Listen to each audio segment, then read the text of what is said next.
नमस्कार दोस्तों, मैं हूं विभा पांडे और आप सभी का स्वागत करती हूं आज की इस वीडियो में। तो दोस्तों, आज की इस वीडियो में हम जानेंगे कि जितिया व्रत इस साल सन 2023 में कितने तारीख को है।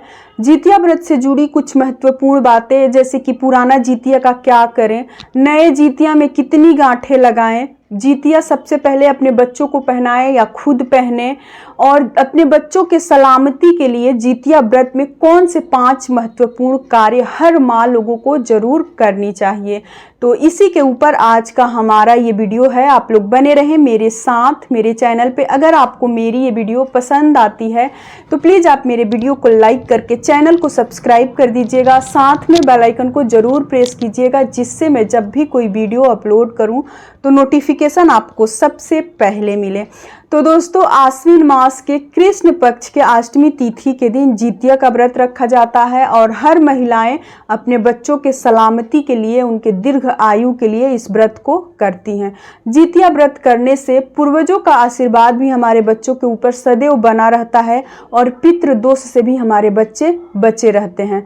तो इसलिए जितिया व्रत सभी को करना चाहिए। और जिनके अगर बच्चे नहीं हैं, संतान नहीं है और सास भी नहीं है, तो भले ही संतान नहीं है लेकिन आपको जितिया का व्रत जरूर करनी चाहिए, क्योंकि जितिया का व्रत जिनकी सास नहीं होती है, तो जितिया के व्रत में बहु लोगों के बाल से जो पानी टपकता है, लट से पानी टपकता है, वो सास लोगों को मिलता है।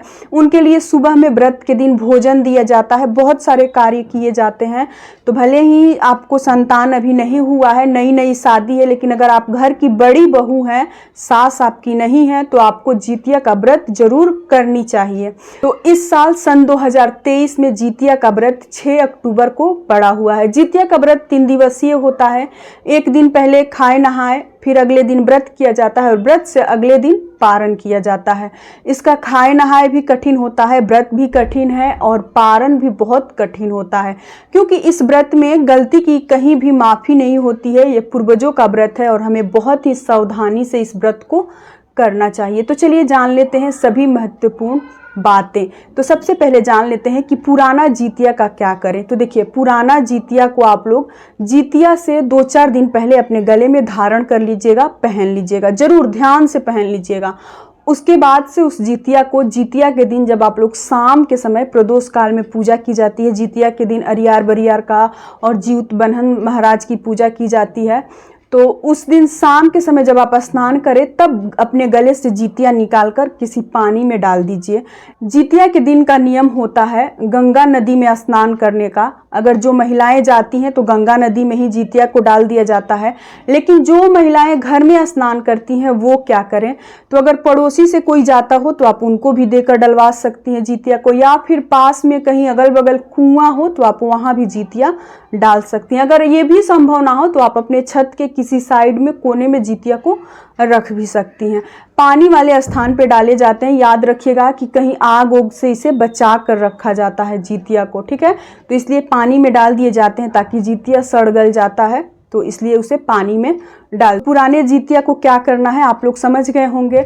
अगली बात है कि नए जितिया में गांठ कितनी लगाएं और कब लगाएं। तो देखिए, बहुत सारे घरों में शाम के समय जब पूजा की जाती है अरियार बरियार की, उसी समय गांठ लगा लिया जाता है। बहुत सारे घरों में पारण के समय गांठ लगाया जाता है, पारण से पहले।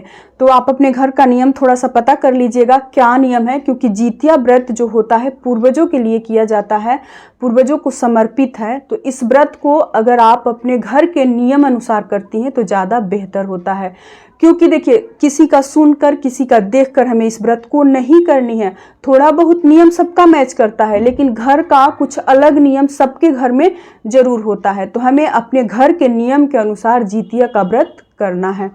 तो आपके यहाँ जैसे जितिया में गांठ जब लगाया जाता हो लगा लीजिएगा, और हमारे तरफ जितिया में गांठ पारण के समय लगाया जाता है। जितने बच्चे होते हैं उससे एक अधिक गांठ लगाई जाती है। जैसे कि 2 बच्चे हैं तो 3 गांठें लगाई जाएंगी, 3 बच्चे हैं तो 4 गांठें लगाई जाएगी, और बेटा बेटी दोनों की गांठें लगाई जाती हैं। ऐसा नहीं है कि सिर्फ बेटे के ही गांठें लगाई जाती है।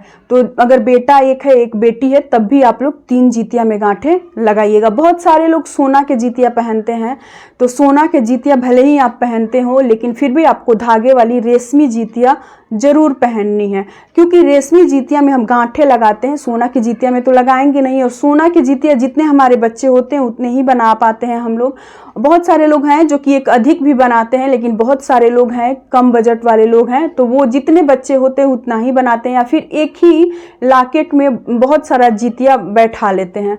तो धागे की रेशमी जीतिया हमें जरूर पहननी है। भले ही आप सोने की जीतिया पहन रहे हो, तभी भी आपको रेशमी जीतिया पहननी है, और रेशमी जीतिया में ही गांठें लगाई जाती हैं। जीतिया के दिन जब आप शाम के समय अरियार बरियार के पास कथा सुनने जाएं या फिर पूजा करने जाएं, तो वहां जीतिया लेकर जाया जाता है, हाथ में जीतिया रख कर, और तब कथा सुना जाता है। और सुबह में जीतिया सबसे पहले अपने बच्चों को पहनाइएगा गांठे लगाकर, और अपने बच्चों को जीतिया पहनाया जाता है। उसके बाद से माँ लोग जीतिया पहनती हैं और तब पारण किया जाता है। और कौन सी 5 महत्वपूर्ण बातें हैं जो कि हमें ध्यान से करनी है अपने बच्चों के सलामती के लिए। तो सबसे पहला कार्य कि खाए नहाए के दिन, देखिए जिनकी सास नहीं है उनको सबसे आगे आगे कार्य करना चाहिए, और जिनकी सास है तो सबसे पहले सास को कर लेने दीजिएगा, उसके बाद आप लोग कीजिएगा। जैसे कि स्नान ही हो गया खाए नहाए के दिन, तो कोशिश कीजिएगा कि सबसे पहले आपकी सास कर लें, उसके बाद आप लोग कीजिएगा। और खाए नहाए के दिन बिना नहाए आप लोग भोजन बिल्कुल गलती से भी मत कीजिएगा, और बिना नहाए भोजन बनाइएगा भी मत उस दिन, क्योंकि उस दिन भोजन पूर्वजों के लिए मिलता है। और जब भोजन बना लीजिएगा, भोजन सबसे पहले गाय माता को दीजिएगा, और कुछ हिस्सा भोजन में से निकाल कर, जैसे कि कुत्तों को, बिल्ली को, छत पे कौवे को, जीतिया व्रत के दिन आप लोग जरूर दीजिएगा। बहुत शुभ माना जाता है। कहा है, एक ऐसा कुछ कथा है अमावस्या तिथि के दिन का, कि हम नहीं जानते हैं कि कौन किस रूप में, कौन किस भेष में हमारे पास आ रहा है, इसलिए हमें उस दिन जीव जंतु का अपमान नहीं करना है, उसको अपने दरवाजे से भगानी नहीं है, मारनी नहीं है। जीतिया के दिन पितृपक्ष में ये सारे कार्य हमें नहीं करना है। अगला कार्य कि जब आप लोग सुबह में सरगी खाएं, तो सरगी खाने के बाद दातुन आपको कर लेनी है, क्योंकि सरगी खाकर दातुन इसलिए करनी है कि इस व्रत को खर जीतिया कहा जाता है।